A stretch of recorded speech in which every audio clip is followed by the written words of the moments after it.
She was the oldest serial killer in Soviet and Russian history, avoiding punishment for years because nobody believed that an old woman can commit such heinous crimes. Also very strong physically despite her age, with scandalous and spiteful temper.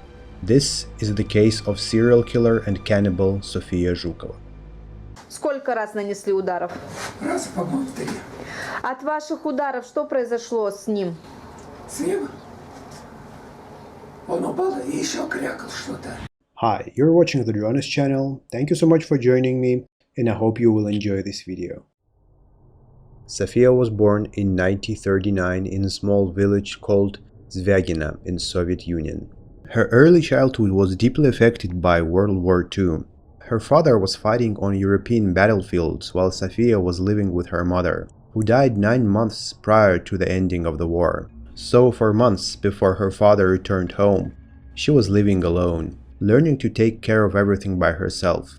She was often mocked by other kids for being tall and strong for her age.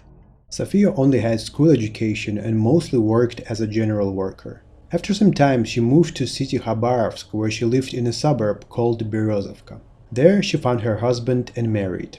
In 2005, he died and something changed in Sofia, or maybe her husband was just a restraining factor for her. However, her first murder she committed that same year. 14th of December, 8-year-old Masha Dmitrieva was coming back home from school with her friend Vika.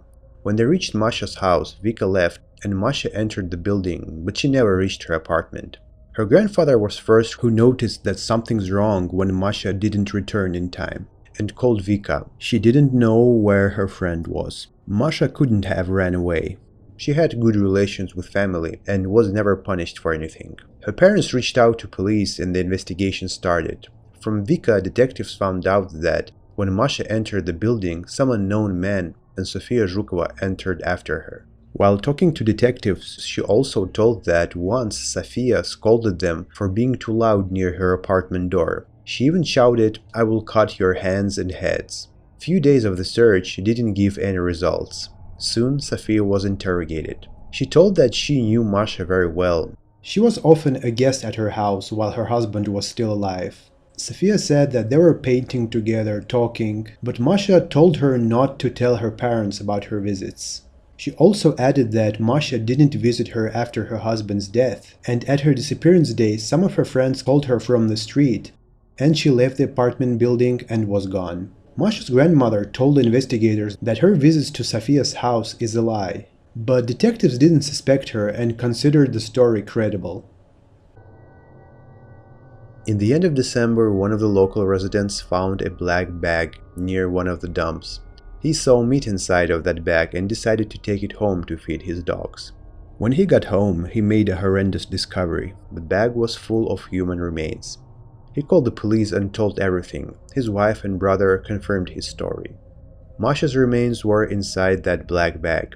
Soon the whole city was informed about this story. Shock and outrage were spreading, but investigation led to nothing. After some time, life in Berezovka went back to normal. And slowly, people forgot about Masha Dmitrieva and horrific events of 2005. In 2013, a far relative went to visit Sofia. It was 77-year-old Anastasia Mikhaeva. She recently sold her apartment and planned to live with Sofia for a couple of weeks. Soon after it, Anastasia disappeared. Her daughter and niece contacted the police. They told that Anastasia got 3 million of rubles for her apartment, and after visiting Sofia, she planned to move to Moscow to live with her daughter. Detectives found out that on the day of Anastasia's disappearance, postman came to Sofia's house to give Anastasia her pension. At the time, this practice was really common in Russia. Post worker told police that she didn't notice anything unusual in Anastasia's and Sofia's behavior. Soon, Sofia was interrogated. She told police that on the day of her disappearance, Anastasia unexpectedly started packing her belongings and said that she's moving to live with another relative of hers. She also said that she tried to stop her and even tried to snatch her documents, but Anastasia left anyway, and she just saw through the window as Anastasia have gotten into an unknown black car and left. Investigators were suspicious about Sofia's story, and suspicions grew when they found some blood splatter in her apartment. And Anastasia's daughter also said that she didn't hear from her mother anything about some other relatives that she wanted to visit. When Sofia was explaining a blood splatter, she said that Anastasia had nosebleeds while they were arguing, and as she was waving her hands, she splattered her blood all over the room. Shortly after, neighbors saw her throwing out Anastasia's clothes and some furniture in dumpster, but still, police wasn't able to prove that she's somehow connected to Anastasia's disappearance. Many years passed. Sofia was still living her life as if nothing happened. Another murder in Berezovka was committed in January of 2019. The victim, 62-year-old street cleaner Vasily Shlyakhtych. His wife kicked him out of their house, and Vasily asked a woman he knew to live at her apartment for some time. This woman was Sofia Zhukova, and 28th of January Vasily disappeared. His colleagues noticed that he is not coming to his work anymore. This time police was able to find suspect very fast. Sofia's neighbors told them that they heard loud noises coming from her apartment. It sounded like somebody was hitting a person with something heavy. One of them even told investigators that after the first hit, she heard a man groan, but it soon went silent. Then they heard Sofia cleaning her floor. The morning after, Sofia was taking heavy bag to the dumpster, and the next evening again, noise from her apartment. This time it sounded like something was being chopped. In a few days, local kids saw dogs near the dumpster chewing on human hand. When police arrived, they found some of Vasily's remains. Soon, Sofia was arrested. In her apartment, detectives found stains of blood that belonged to Vasily, and some of them were on Sofia's axe. She was denying that she had anything to do with this murder, and said that she was just chopping bones to make borscht. And this time, her lies didn't help. In a few days after the arrest, she told detectives that on the night of the murder, Vasily and another unknown man sexually assaulted her at her own home, and when she tried to kick them out, she hit Vasily with an axe. Я себя считаю невиновны, дети. Вы мои сладенькие птенчики. Невиновны. Я себя считаю невиновной. Я ничего не делала.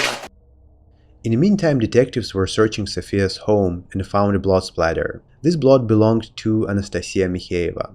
And in Sofia's fridge, they found a lot of meat without any bones. At the time, she was working in one of the local pig farms. Later, the expertise showed that this meat was human and belonged to Vasily. So it was very likely that she was also eating some parts of her victims. Sofia, after some time in prison cell, got comfortable with her cellmates and told them about the murders of Vasily Shlyakhtych, Anastasia Mikhaeva, and Masha Dmitrieva. She even said that parts of Masha's body she just threw out of the window so dogs could take the remains. After Sofia's cellmates told detectives about everything, she confessed, but they already had more than enough physical evidence on all of the three murders. The motives of the murders are unclear to this day, but detectives suppose that Sofia just have a scandalous and vindictive nature, and even the smallest wrongdoing made her rage uncontrollable.